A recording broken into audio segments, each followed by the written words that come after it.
जय हिंद दोस्तों, मैं Suman Patel lead mathematics YouTube channel पर आपका स्वागत करता हूं। आज जो है एडिटोरिया वॉल्यूम 2 का सेट नंबर 10वां होगा। बिहार दरोगा प्रीलिम्स का एडिटोरिया वॉल्यूम 2 का सेट नंबर 10वां। इसके पहले 9 कंप्लीट सेट का हम डिस्कशन करवा चुके हैं। जो भी पिछले वीडियो नहीं देखे हैं जाके प्लेलिस्ट में देखिए। टोटल जो है सेट हम लगभग 40-45 के आसपास हम करवा चुके हैं। ठीक है, वो सारे सेट को देखिए और चलते हैं आज सेट नंबर 10 का आपका पहला क्वेश्चन। और देखिए, जिसको भी इसका पीडीएफ प्राप्त करना हो, आप मेरा टेलीग्राम चैनल लीड मैथमेटिक्स को ज्वाइन कर वहाँ पे भी आप पीडीएफ प्राप्त कर सकते हैं। तो चलिए देखते हैं आपका पहला नंबर क्वेश्चन क्या है। देखिए, आज से जो है हम दरोगा प्रीलिम्स का टारगेट बैच स्टार्ट किए हुए हैं, जिसमें कि लुसेंट में जितना भी क्वेश्चन मतलब जितना भी थ्योरी दिया है वो थ्योरी का वीडियो हम पर डे एक वीडियो लेके आएंगे। तो उस वीडियो को भी आप लोग जरूर देखिएगा। ठीक है, तो चलिए देखते हैं आपका पहला नंबर प्रश्न। पहला नंबर प्रश्न है कि निम्नलिखित में कौन सा अवध का अंतिम नवाब था। देखिए, कहाँ का कह रहा है, अवध का अंतिम नवाब था। तो इसका राइट आंसर होगा बाजिद अली शाह। बाजिद अली शाह, ऑप्शन बी आपका राइट आंसर होगा। चलते हैं अगला प्रश्न, प्रश्न नंबर 2। पूर्ण स्वाधीनता का प्रस्ताव कांग्रेस के किस अधिवेशन में पारित किया गया था। तो इसका राइट आंसर होगा कांग्रेस के लाहौर अधिवेशन 1929 में। और इसका अध्यक्षता जो किया था जवाहरलाल नेहरू ने। जवाहरलाल नेहरू ने। चलिए आगे चलते हैं, प्रश्न नंबर आपका 3।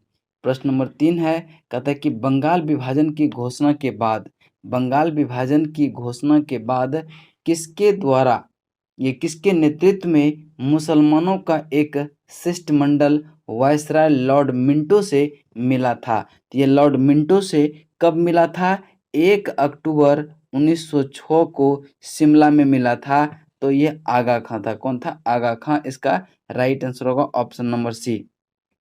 अब देखिए, बंगाल विभाजन जो घोषणा हुआ था वह 20 जुलाई 1905 को लॉर्ड कर्जन के समय, और यह प्रभावी हुआ था 16 अक्टूबर 1905 को। 16 अक्टूबर 1905 को। इस चीज को आप ध्यान में रखेंगे। नेक्स्ट प्रश्न चलते हैं, प्रश्न नंबर आपका 4।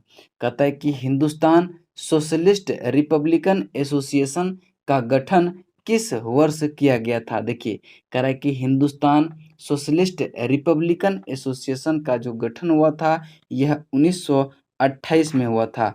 1928 में। और इसका संस्थापक जो था वह भगत सिंह, सुखदेव एवं चंद्रशेखर आजाद तीनों था। ठीक है, और देखिए एक और होता है क्या, एक और है Hindustan Republican association. Hindustan Republican association, इसको भी आप ध्यान में रखेंगे क्योंकि दोनों सेम सेम नाम है, सिर्फ इसमें सोशलिस्ट लगा हुआ है। सोशलिस्ट लगा हुआ है। इसका संस्थापक कौन था, तो भगत सिंह, सुखदेव और कौन था, चंद्रशेखर आजाद। और अगर पूछे कि हिंदुस्तान रिपब्लिकन एसोसिएशन का स्थापना कब हुआ था, तो यह हुआ था 1924 में। और इसका संस्थापक जो था वह सचिंद्र सन्याल था। सचिंद्र सन्याल। ठीक है, हिंदुस्तान रिपब्लिकन एसोसिएशन का। जबकि हिंदुस्तान सोशलिस्ट रिपब्लिकन एसोसिएशन का पूछे तो 1928। दोनों में कंफ्यूज नहीं करना है। ठीक है, चलिए चलते हैं अगले प्रश्न नंबर 5 की तरफ। प्रश्न नंबर 5 है आपका कि निम्नलिखित में से किस योजना को डिक्की वर्ल्ड प्लान के नाम से भी जाना जाता है। डिक्की वर्ल्ड प्लान के नाम से भी जाना जाता है। तो यह माउंटबेटन योजना को, माउंटबेटन योजना का जो गठन हुआ था वह 3 जून 1947 को, 3 जून 1947 को माउंटबेटन योजना का गठन हुआ था। और भारत का अंतिम गवर्नर जो था वह लॉर्ड माउंटबेटन ही था। चलते हैं अगला प्रश्न, प्रश्न नंबर 6। 6 नंबर प्रश्न है, भारत में प्रकाशित समाचार पत्र बम्बई दर्पण के संस्थापक कौन थे। तो बम्बई दर्पण का जो संस्थापक थे वह बाल शास्त्री जाम्बेकर थे। बाल शास्त्री जाम्बेकर थे। और इसका प्रकाशन जो हुआ था 1832 ईस्वी में।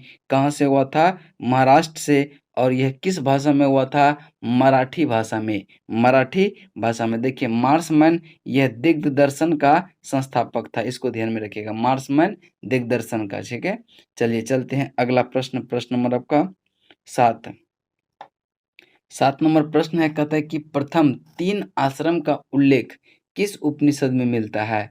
तो प्रथम 3 आश्रम का उल्लेख जो है ये छांदोग्य उपनिषद में मिलता है, यानी कि ऑप्शन ए आपका राइट आंसर होगा। बाल, गृहस्थ एवं वानप्रस्थ, ये तीनों का आश्रम का जो उल्लेख मिलता है यह छांदोग्य उपनिषद में। लेकिन अगर पूछे कि चारों आश्रमों का उल्लेख कहाँ मिलता है, तो जाबालोपनिषद में चारों आश्रमों का उल्लेख मिलता है।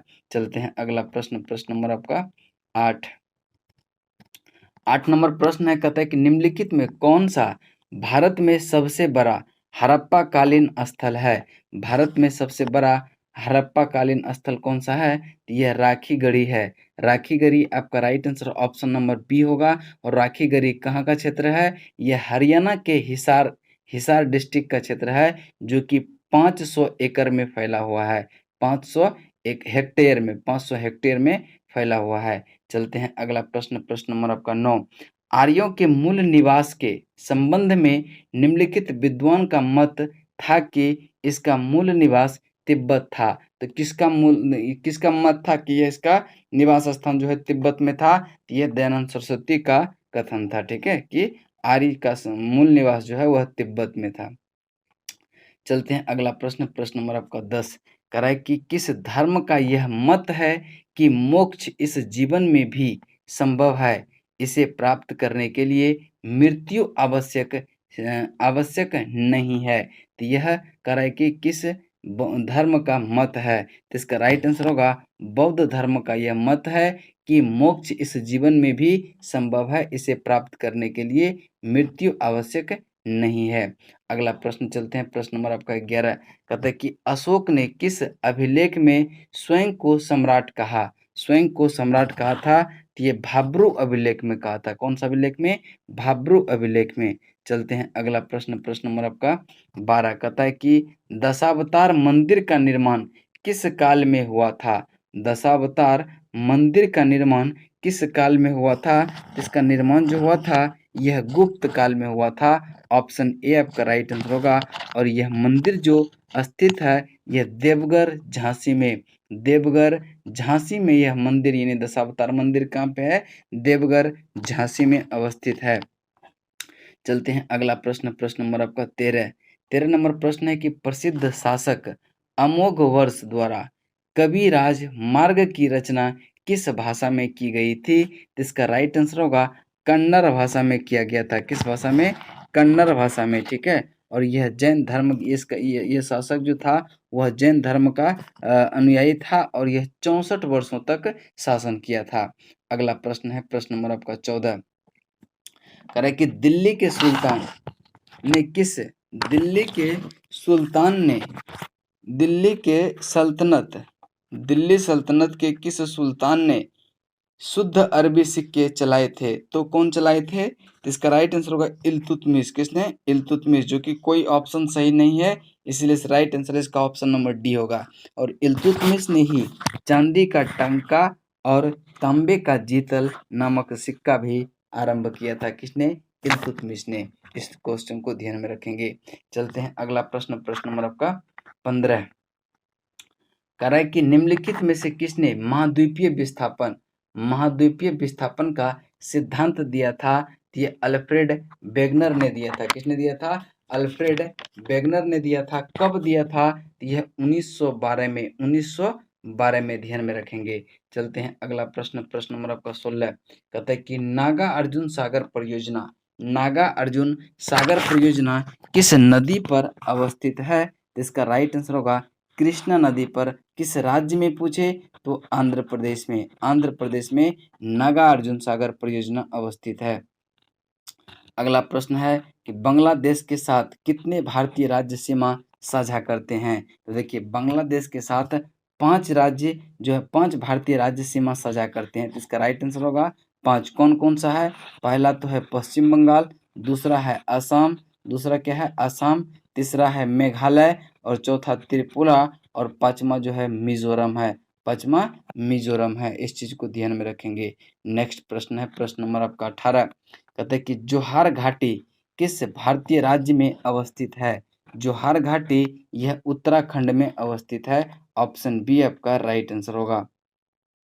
नेक्स्ट है, निम्नलिखित में से किस प्रकार की नदियों में जल ग्रहण की क्षमता कम होती है? तो देखिए, प्रायद्वीपीय नदियां की जो लंबाई होती है वह बहुत छोटी छोटी होती है, इसीलिए वहाँ क्या होता है, जल ग्रहण की क्षमता बहुत कम होती है, जबकि हिमालयी नदियों में जल ग्रहण की क्षमता सबसे अधिक होती है। चलते हैं अगला प्रश्न, प्रश्न नंबर आपका 20। भारत में किस प्रकार के मृदा का सर्वाधिक प्रयोग ईंट निर्माण में किया जाता है? भारत में किस प्रकार के मृदा का सर्वाधिक प्रयोग ईंट बनाने में यानी कि ईंट निर्माण में किया जाता है? तो लेटराइट मिट्टी, यानी कि ईंट बनाने में किस मिट्टी का प्रयोग किया जाता है? लेटराइट मिट्टी। ठीक है। अगला प्रश्न है प्रश्न नंबर 21। कहता है कि ग्रेट हिमालयन नेशनल पार्क किस राज्य में अवस्थित है? ग्रेट हिमालयन नेशनल पार्क किस राज्य में अवस्थित है? तो यह हिमाचल प्रदेश में अवस्थित है।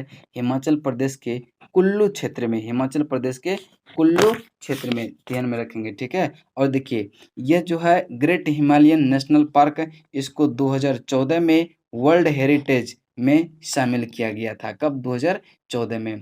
अगला प्रश्न है 22 नंबर। कहता है कि निम्नलिखित में से कौन खरीफ फसल का उदाहरण नहीं है?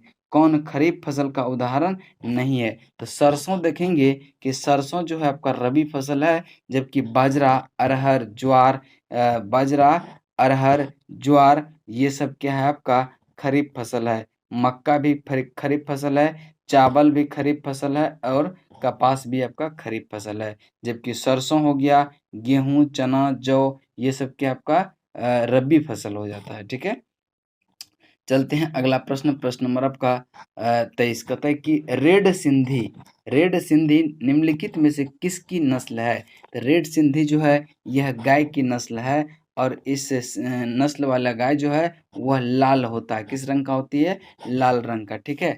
गाय जो है ये साहिवाल और गिर नस्ल भी जो है गाय का ही एक प्रमुख नस्ल है। अगला प्रश्न है प्रश्न नंबर आपका 24। देश में प्राकृतिक गैसों का सर्वाधिक भंडार कहाँ है? तो देखिए, देश में प्राकृतिक गैसों का सर्वाधिक भंडार जो है वह मुंबई हाई में है, यानी कि ऑप्शन सी आपका राइट आंसर होगा। ठीक है। जो कि कुल उत्पादन का 80% गैस भंडारित है यहाँ पे। ठीक है। चलते हैं अगला प्रश्न, प्रश्न नंबर आपका 24 के बाद 25। 25 नंबर प्रश्न है, कह रहा है कि कोल इंडिया लिमिटेड की स्थापना किस वर्ष की गई?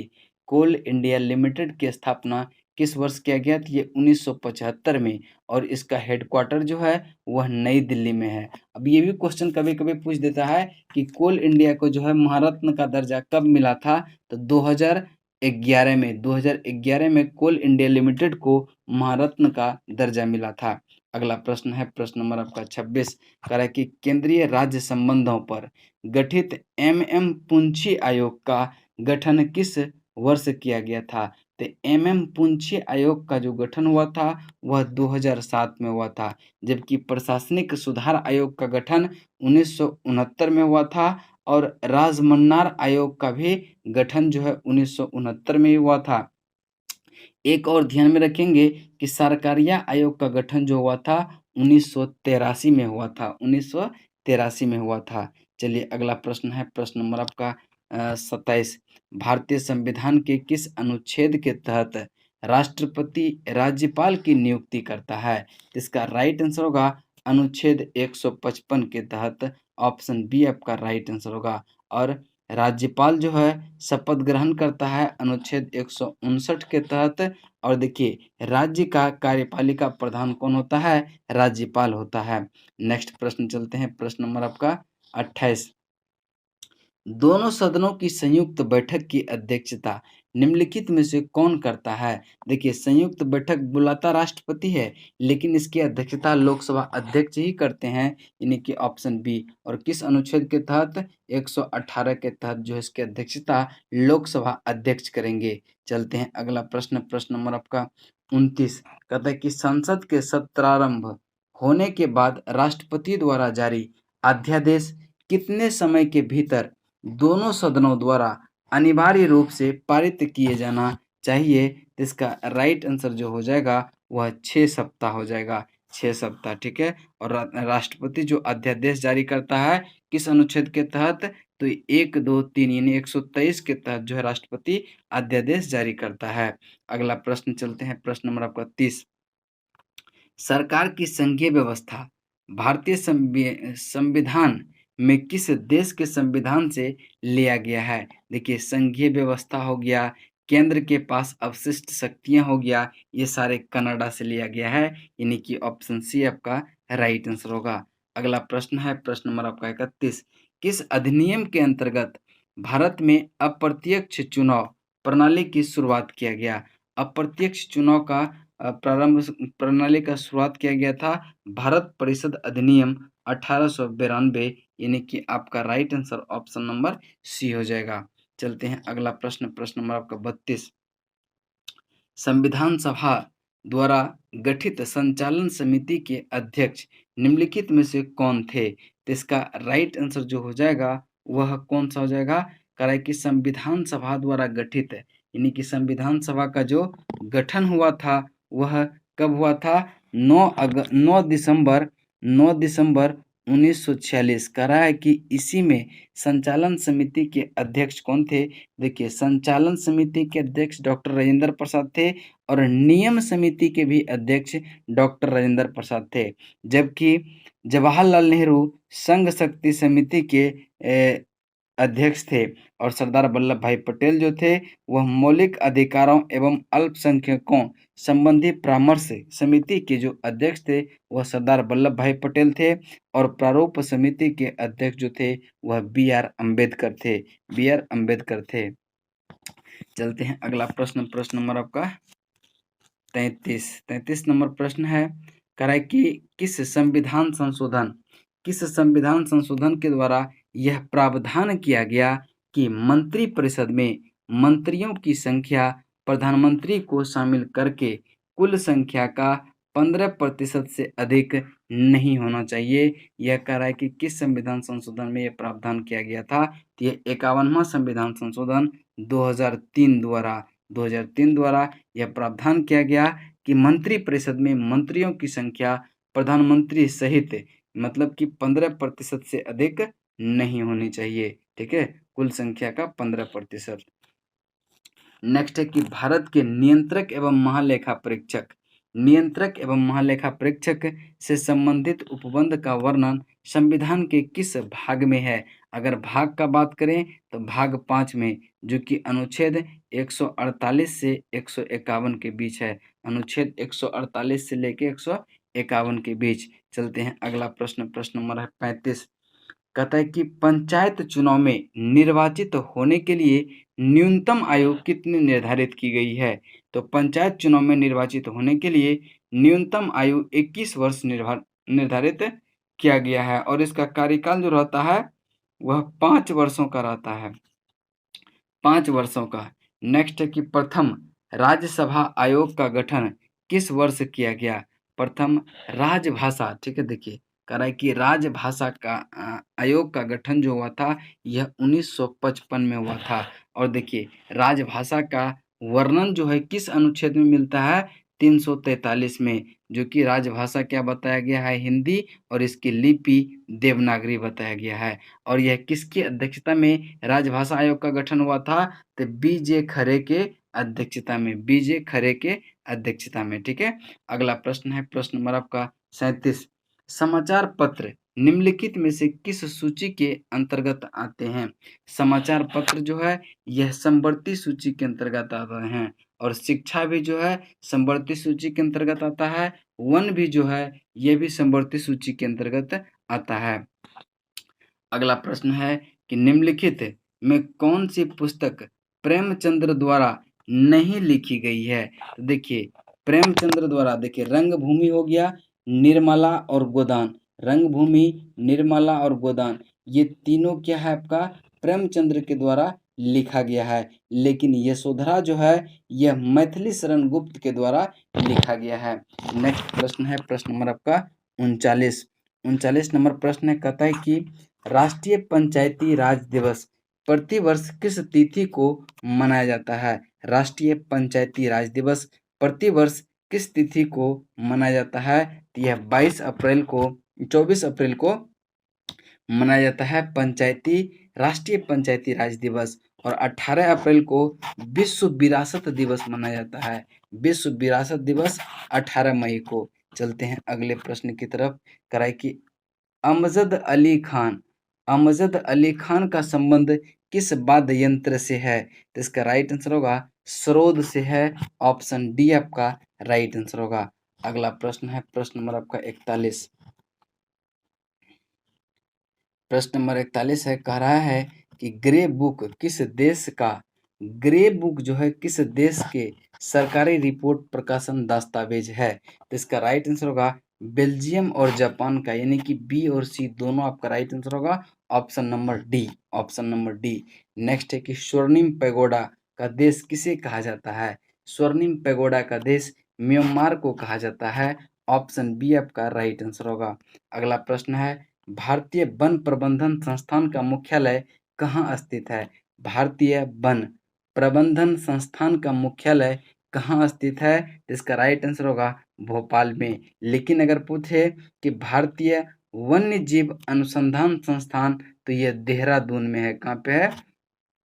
देहरादून में है। भारतीय वन्य जीव अनुसंधान संस्थान देहरादून, जबकि भारतीय वन प्रबंधन संस्थान का मुख्यालय यह भोपाल में है। चलते हैं अगला प्रश्न, प्रश्न नंबर आपका 44। नई विज्ञान एवं प्रौद्योगिकी नीति को किस वर्ष लागू किया गया? तो इसका राइट आंसर जो होगा वह 2003 में लागू किया गया।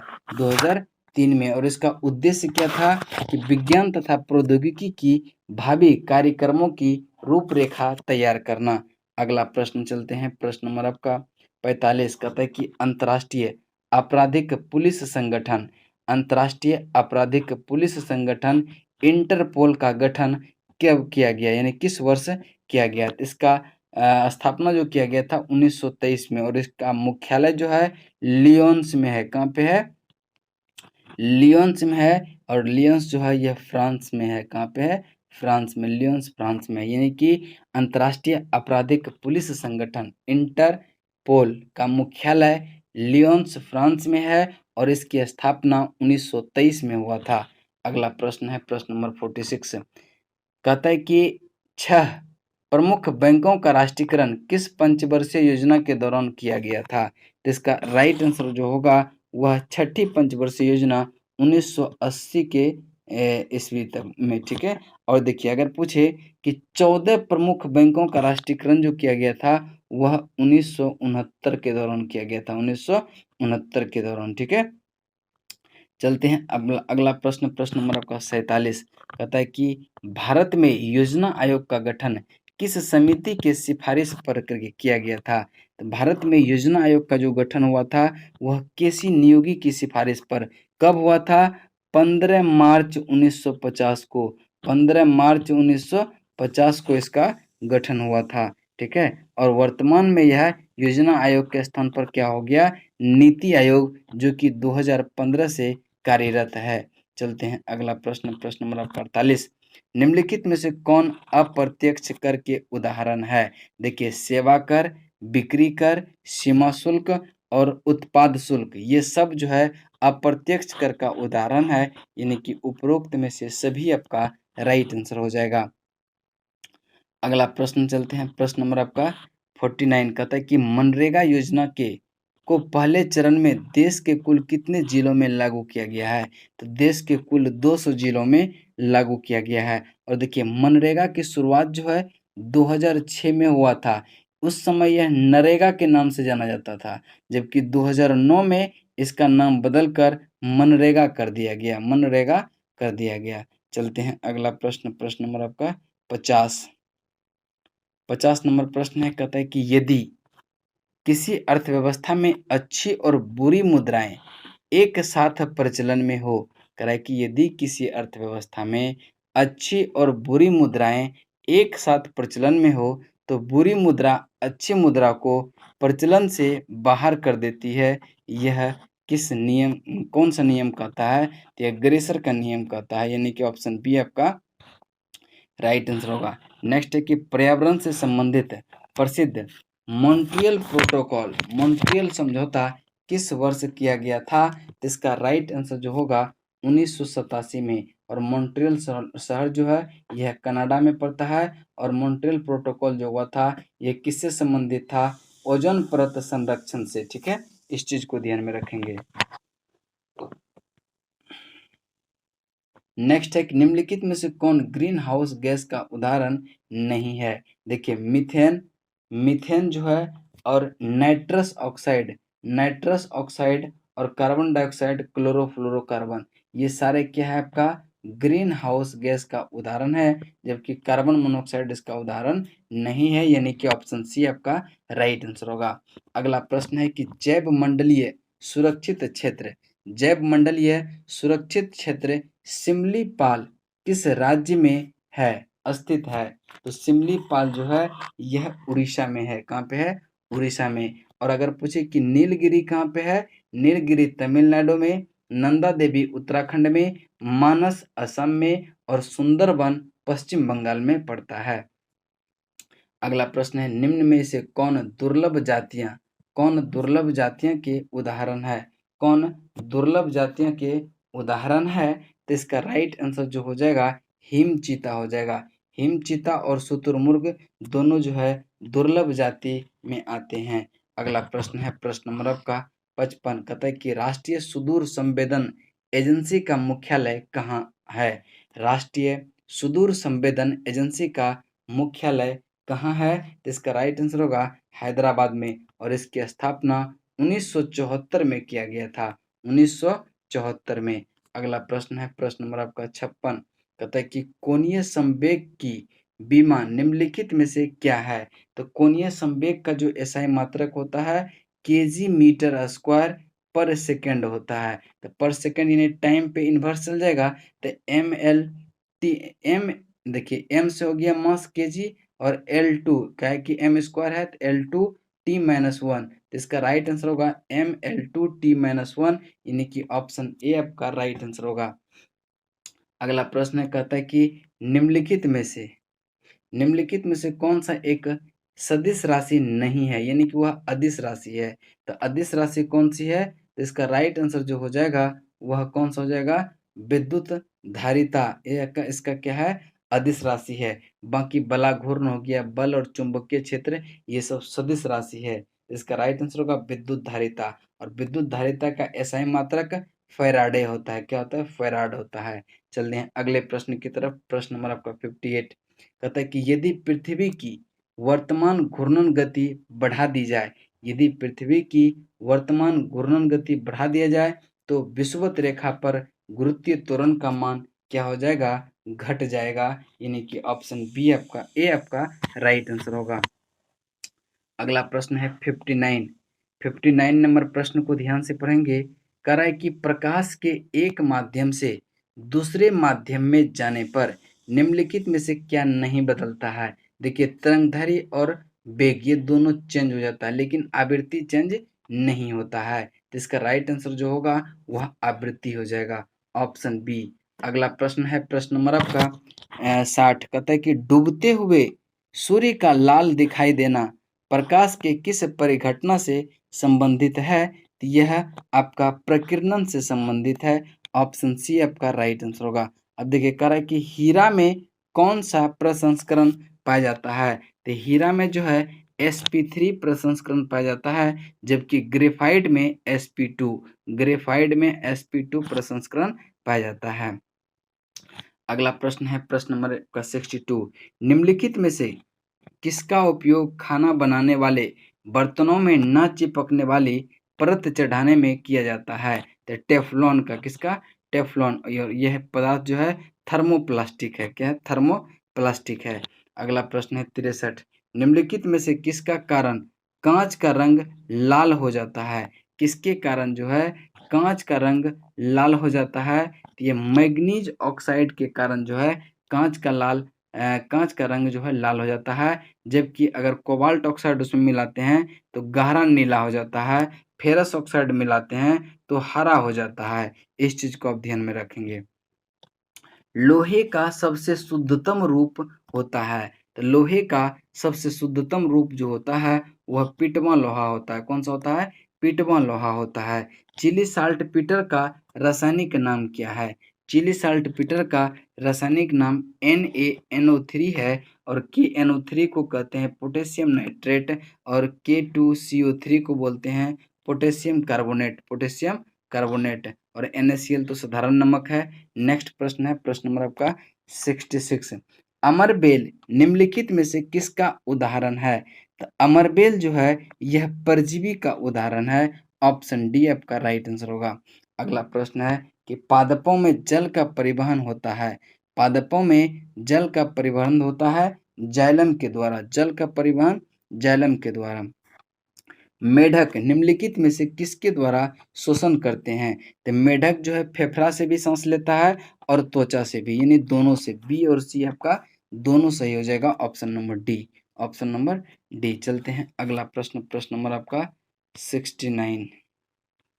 69 कहते हैं कि क्षुद्रांत की लंबाई कितनी होती है? लगभग क्षुद्रांत की लंबाई जो है वह 7.5 यानी 7.5 मीटर होता है। अगला प्रश्न है प्रश्न नंबर 70। पालक में निम्नलिखित में से कौन सा अम्ल पाया जाता है? तो पालक में जो है ऑक्जेलिक एसिड पाया जाता है। ऑप्शन ए आपका राइट आंसर होगा। अगला प्रश्न है प्रश्न नंबर आपका 71। कहता है कि हाल ही में किस राज्य सरकार ने मनरेगा के तहत कार्य दिवस की संख्या 100 से बढ़ाकर 150 दिन कर दिया है? यह उत्तराखंड सरकार ने किया है। जबकि अभी भी केंद्र सरकार का जो योजना है मनरेगा, वो उसमें जो है अभी मजदूर को कम से कम 100 दिन ही रोजगार दिया जाता है। अगला प्रश्न है प्रश्न नंबर आपका 72। भारत के पहले इथेनॉल संयंत्र की स्थापना किस राज्य में किया जाएगा? तो इसका राइट आंसर होगा छत्तीसगढ़ में। कहाँ पे? छत्तीसगढ़ में इथेनॉल संयंत्र की स्थापना। अगला प्रश्न चलते हैं प्रश्न नंबर आपका प्रश्न नंबर है कितना 73। कह रहा है कि हाल ही में अमेरिका के नवनिर्वाचित राष्ट्रपति जो बाइडन अमेरिका के नवनिर्वाचित राष्ट्रपति जो बाइडन का संबंध किस राजनीतिक दल से है? तो इसका राइट आंसर जो होगा डेमोक्रेटिक पार्टी से है। डेमोक्रेटिक पार्टी से है और जो बाइडन जो है वह 46वें नंबर के राष्ट्रपति बने हैं। अगला प्रश्न है प्रश्न नंबर आपका 74। हाल ही में भारतीय भूवैज्ञानिक सर्वेक्षण ने किस राज्य में वैनेडियम के भंडार खोजे हैं? वैनेडियम के भंडार जो खोजे हैं वह अरुणाचल प्रदेश के तमंग एवं डेपो क्षेत्र में जो है वैनेडियम के भंडार की खोज किया गया है। अगला प्रश्न है प्रश्न नंबर आपका 75। जर्मन वॉच द्वारा जारी वैश्विक जलवायु जोखिम सूचकांक 2021 में भारत का स्थान कौन सा है? तो भारत का स्थान 7वां स्थान है, जबकि प्रथम स्थान पर मोजाम्बिक रहा प्रथम स्थान पर। अगला प्रश्न है प्रश्न नंबर आपका कितना है? 76। कहता है कि हाल ही में चर्चा में रहे रतले पनबिजली परियोजना किस नदी पर स्थित है? तो रतले पनबिजली परियोजना जो है ये जो है चिनाब नदी पर अवस्थित है और यह 850 मेगावाट का जो है परियोजना है, जिसमें खर्च जो है 5281.94 करोड़ रुपया लगेगा। ठीक है, चलिए चलते हैं अगले प्रश्न की तरफ। प्रश्न नंबर आपका और यह किस राज्य में है ये ध्यान में रखिएगा। जम्मू कश्मीर के किश्तवाड़ डिस्ट्रिक्ट में। ठीक है, किश्तवाड़ डिस्ट्रिक्ट में। चलते हैं अगले प्रश्न की तरफ।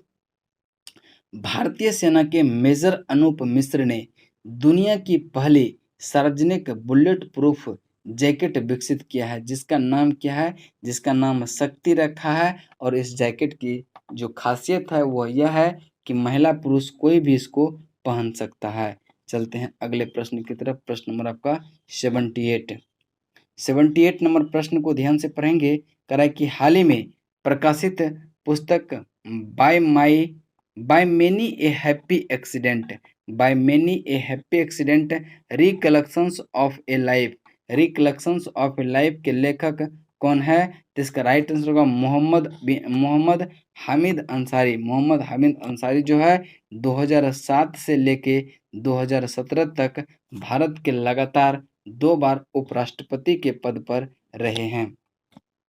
अगला है कि हाल ही में केंद्रीय मंत्री स्टार्स परियोजना को मंजूरी दी है, इसका संबंध किस क्षेत्र से है?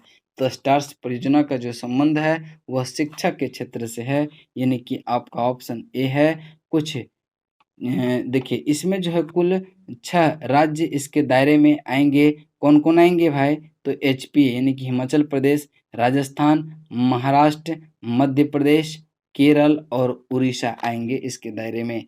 चलते हैं अगले प्रश्न की तरफ। प्रश्न नंबर आपका 80 कहता है कि दिसंबर 2020 में किस व्यक्ति को ग्लोबल टीचर प्राइज 2020 से सम्मानित किया है? ये रंजीत सिंह दिसाले को। रणदीप सिंह दिसाले जो है यह महाराष्ट्र के हैं। कहाँ के हैं? महाराष्ट्र के हैं, कोल्हापुर, महाराष्ट्र के कोल्हापुर के, ठीक है। और इसके तहत यानी ग्लोबल टीचर प्राइज के तहत जो है $1 मिलियन यानी कि 7.4 करोड़ रुपये दिए जाएंगे। अगला प्रश्न है प्रश्न नंबर आपका 81। गरीबों को किफायती मूल्य पर भेजने देखिए गरीबों को जो है किफायती मूल्य पर भोजन उपलब्ध कराने के उद्देश्य से किस राज्य सरकार ने माँ योजना की शुरुआत किया है? तो माँ योजना की शुरुआत किया किसने? पश्चिम बंगाल में। और इस योजना के तहत जो है 5 रुपये में भरपेट भोजन दिया जाएगा। 5 रुपये में भरपेट भोजन दिया जाएगा। अगला प्रश्न है प्रश्न नंबर आपका 82। हाल ही में कर्नाटक सरकार ने किस क्षेत्र को जो है राज्य के 31वें जिले के रूप में गठित करने की मंजूरी दिया है? तो यह विजयनगर। और यह किस डिस्ट्रिक्ट से अलग हुआ है? तो बेल्लारी को काटकर जो है विजयनगर डिस्ट्रिक्ट बनाया गया है, जो कि 11वां डिस्ट्रिक्ट 31वां डिस्ट्रिक्ट कर्नाटक का बना है। चलिए अगला प्रश्न है प्रश्न नंबर आपका 83। हाल ही में किस देश द्वारा कृत्रिम सूर्य परमाणु संलयन रिएक्टर का सफलतापूर्वक संचालन किया गया है? तो यह चीन के द्वारा। किसके द्वारा? चीन के द्वारा। चलते हैं अगला प्रश्न प्रश्न नंबर आपका 84। संयुक्त राष्ट्र पर्यावरण कार्यक्रम द्वारा हाल ही में किस भारतीयों को young championship of the earth से सम्मानित किया गया है? तो इसका राइट आंसर जो होगा विद्युत मोहन को young champions of the earth से सम्मानित किया गया है।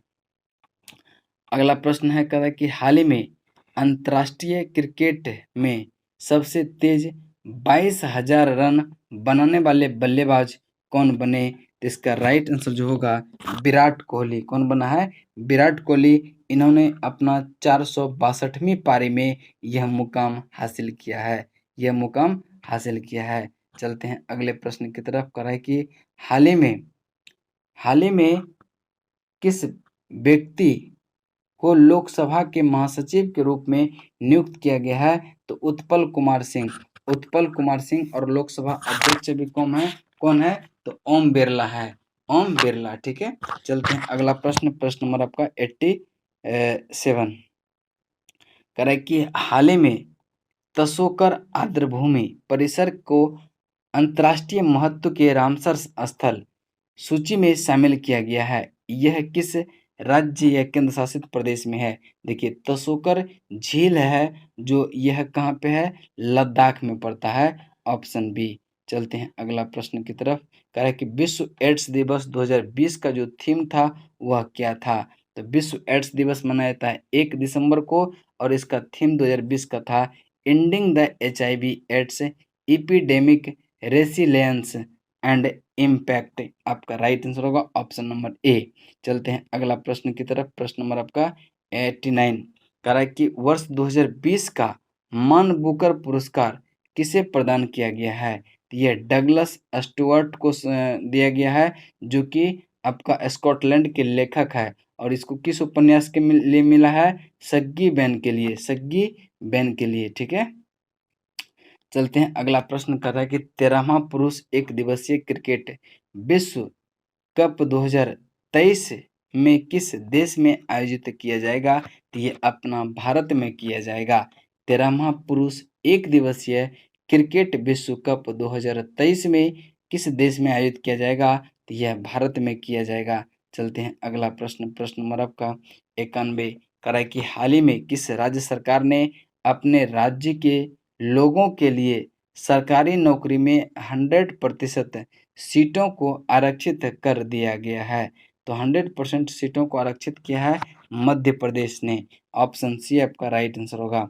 अगला प्रश्न चलते हैं, प्रश्न नंबर आपका 92 कह रहा है कि अंतर्राष्ट्रीय मुद्रा कोष में शामिल होने वाला 190वां देश कौन सा, 190वां सदस्य देश जो बना है वह कौन सा बना है? यह यूरोपीय देश है एक, जिसका नाम है अंडोरा। आपका right answer option number D हो जाएगा। और यह सदस्य बना कब? अक्टूबर 2020 में, अक्टूबर 2020 में। अगला प्रश्न चलते हैं, कह रहा है कि जैव विविधता संरक्षण पर ध्यान केंद्रित करने हेतु चौथा वन प्लेनेट सम्मेलन का आयोजन किस देश द्वारा किया गया? तो इसका राइट आंसर होगा फ्रांस के द्वारा किया गया। ऑप्शन ए आपका राइट आंसर होगा, फ्रांस के द्वारा।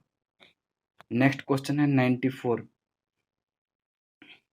94 है, कहता है कि वर्तमान में क्षेत्रीय व्यापक आर्थिक साझेदारी RCEP में सदस्य देशों की संख्या 15 है। आसियान सहित, आसियान 10 देशों का समूह है, आसियान सहित टोटल 15 साझेदारी सदस्य देश हैं। ठीक है, चलते हैं अगला प्रश्न। कहता है कि अर्जुन पुरस्कार 2020 से सम्मानित खिलाड़ी मीराबाई चानू का संबंध किस खेल से है? तो मीराबाई चानू जो है भारोत्तोलन करती है, जो कितने केजी का? 48 केजी का भारोत्तोलन में शामिल है। ठीक है, अब देखिए यह मैथ और रीजनिंग का कुछ क्वेश्चन है, तो इसका हम आंसर बता दे रहे हैं, आप लोग इसको खुद से कर लेंगे। तो 96 का जो राइट आंसर होगा 75 डिग्री, और 97 का जो राइट आंसर जो हो जाएगा वह 5544 वर्ग सेंटीमीटर, 5544 वर्ग सेंटीमीटर। नेक्स्ट है 98। 98 का राइट आंसर होगा 480 लीटर, 480 लीटर। चलते हैं अगला प्रश्न, प्रश्न नंबर आपका 99। 99 का राइट आंसर होगा 20% लाभ, 20% लाभ। और 100 का जो राइट आंसर होगा वह हो जाएगा 35.5 किलोग्राम। आज जो आपका सेट नंबर 10 यहाँ पे संपन्न हुआ, और नेक्स्ट क्लास में हम सेट नंबर 11 लेके आएंगे। चलिए तब तक के लिए जय हिंद, जय भारत।